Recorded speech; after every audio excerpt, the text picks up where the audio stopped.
up some Pathfinder in a little bit, run some Pathfinder a little bit. I'm playing some Helldiver this afternoon.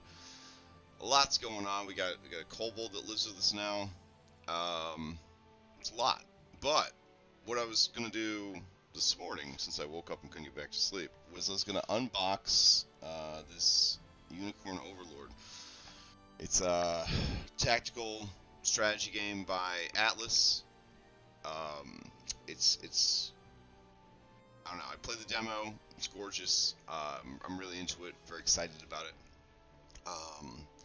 I got it on the Switch because even though it's very hard to read all of the menus on the Switch, hey, good morning. I like the idea of being able to just play a game like this wherever I want, whenever I want, and just sort of like pick it up and go as needed. It was very tempting to get it for the PlayStation 5, obviously, but in the end I went with the Switch. And I got the Monarch edition because I'm a sucker for board games and special board games as a former board game collector. And this came with its own board game, or card game, excuse me, built in. So I really wanted to, to check that out. So I got the unboxing camera set up, and we're going to get going. Now, before I open it, a little background on me and Atlas. So, when I was a little nerd in high school, I was also kind of a cool guy. It's like I had two lives, because back in the day, D&D wasn't cool, right? So I had my D&D life, and then I had my cool guy life. Frequently, I would abandon my cool guy life for my D&D life. Well, my best friends were my fellow D&D players, and spring break, it was very much our intention to play D&D all spring break, but my friend got a copy of Ogre Battle Tactics, and I don't know if you've heard of Ogre Battle Tactics. It is a Super Nintendo game that is one of the finest games ever made. It's one of the finest games ever made, and we played that game all week. It was probably, it sounds crazy, because I've had spring break in, like, foreign countries, like in the rap videos, you know what I'm saying, where you're drinking in the club, and there's naked women swimming in the pool. Like, I've had all that. Didn't compare. Did not compare. None of the spring breaks I've taken have ever compared to spending a whole spring break with 3 friends playing through Ogre Battle Tactics. It was so much fun. We had such a good time. And this was a punishing tactical game where you had to make some real tough decisions, and your decisions impacted the ending of the game. We're talking about a game with 200 plus hours of gameplay that had multiple endings, secret characters, secret levels. It was nuts. They had my heart from that moment onwards, right? And then one of my favorite video games of all time, Final Fantasy Tactics, was developed by many of the people that worked on Ogre Battle Tactics, and it's just, I am called to this. I could not try it out. When I played the demo, I just loved it. So yeah, I got it. Anyways, so that's my backstory, my 42-page backstory about why I picked this up.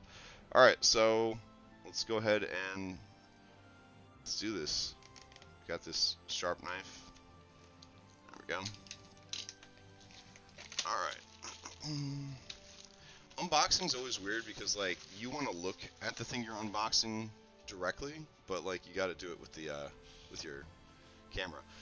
So, it comes in this very sturdy box, and it's got the sleeve, which is cool, and it looks like, just a ginormous video game, which is kind of neat. And then, we slide that off. I was a little fast there, but I'm not really an unboxing person. It could have been sexier, I guess. Anyways, so then you get this box, which is gorgeous, and there's just nothing to it. It's just got this shiny little symbol in the back that's raised up a little bit. Feels good. Yeah. And then check this out. Magnets, right? They got this royal seal also raised up. I love classy shit like this. You can't see it right now, but I have the League of Legends board game up on my shelf that they did a release of as a as a vanity project, and it's such a great game, Mechs and Minions. I love when companies basically do like a vanity project of like a collectible board game. All right, so it's magnets to open, which is very classy. So I just lift and open. All right, and inside we have the Switch game, as if I had purchased it from a store. And it doesn't have any plastic wrap on because they probably figure I've worked really hard to get here, so I don't need to do that. Oh no! Don't steal my code, guys! Don't steal my code. So anyways, it's got a download code for special downloads, which I just revealed to you. So hopefully nobody goes and takes that. And then what else do we got? Let's see. Then we got the actual game in here, I think. No, we got the album. So they included the Unicorn Overlord 16-bit arranged music album, which I'm going to assume is a CD. Is that a thing that people still do nowadays? What else would it be, right?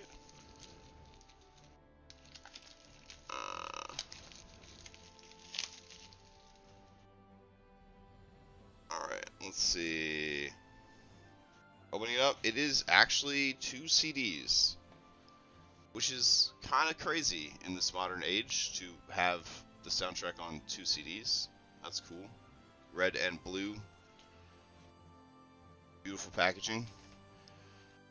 Alright, deeper in, we have the art book, which I'm very excited about. I love the art style that they're using for this game. I was a huge fan of Dragon's Crown. I was one of those people that actually loved the art from Dragon's Crown, even though it was very controversial. I loved how highly stylized it was. This is toned down a bit, but it has art of like all the different units, all the different characters. Probably had a ton of spoilers in here, so I'm gonna wait to look through and enjoy this. But very excited to be able to look through and see everything in there. And then we got the card game proper right here. So Unicorn Overlord card game. It's just got caution on the back. Don't use this for usage outside of its intended purpose. Good call. Good call. So I'm gonna open this up. Now I will say this: the card game is a little flimsy. And then let's see. They got the rule book for the card game. Seems pretty straightforward. Oh, there you go. And deploying units, end phase. Yeah. Advanced version of the game. That's cool. I would probably just display the game in this box rather than the little tiny box it came with, because the tiny box is pretty beat up. Then they've got a cute little manga, one-page manga that tells you how to play the game. And then a cheat sheet for board layout. Now, inside, I just got cards everywhere, which is kind of weird. They got this cute little cloth bag, or canvas bag, and then inside the canvas bag are the markers and counters and such, which is pretty cute. It definitely, the interior packaging for the card game is not holding up, because you've got the 2 decks of cards like spilling out all over each other. But the cards themselves, they look pretty good. And the material is pretty strong. It's not, I wouldn't say that it's even playing card strong, but it's good enough. Whether or not you would want to sleeve this is unknown. Given that you'd probably just store everything in the big box, I would say sleeving it wouldn't be a bad idea. But they got cheat sheets for those cards. They got point tracker. They got a critical hit deck, which is pretty neat. And then the art on the cards. So far, this is all just mechanics. So let's see if we got any cards that actually have units and stuff on them, because I'm kind of curious about that. Here we go. We've got, yeah, it just looks like art from the art book that's been put onto the cards. So that's cool. And then I think the idea remains very much the same of fielding units, paper, rock, scissors, who can hurt who can defend who, sort of playing them out. So I am excited to give this card game a try at some point. But yeah, if you were curious, that is what came with the Monarch edition of the game. And then I guess there was a couple of in-game items. I don't believe any of them have any mechanical benefits to the game. But yeah, that was it. So, thanks for watching, and that's all I got. So hopefully you enjoy this game. Hopefully I enjoy this game. And maybe we chat about it online. Alright, I'll be back in a little bit to prep some Pathfinder. Good morning.